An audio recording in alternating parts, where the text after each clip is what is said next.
আসসালামু আলাইকুম। Penalty kick বিডির আরো একটি নতুন ভিডিওতে আপনাদের সবাইকে স্বাগতম। ইন্দোনেশিয়ার বিপক্ষে প্রস্তুতি ম্যাচ খেলা হলো না বাংলাদেশ অনূর্ধ্ব-20 দলের। থাইল্যান্ডে 25 আগস্ট ইন্দোনেশিয়ার সঙ্গে প্রস্তুতি ম্যাচ খেলার কথা ছিল বাংলাদেশের। তবে ভিসা না হওয়ায় অনিশ্চিত ছিল তাদের ফ্লাইট। এমন অনিশ্চয়তার জন্য ইন্দোনেশিয়ার অন্য দলের সঙ্গে খেলতে আগ্রহী হয়েছে গত পরশু বুধবার।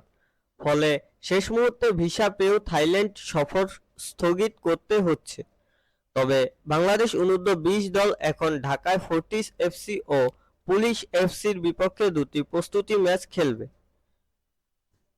ফুটবল নিয়ে আমাদের আজকের আপডেট এই পর্যন্তই ছিল। আমাদের চ্যানেল থেকে নিয়মিত ফুটবল সম্পর্কে আপডেট পেতে চ্যানেলটি সাবস্ক্রাইব করে রাখুন। ধন্যবাদ।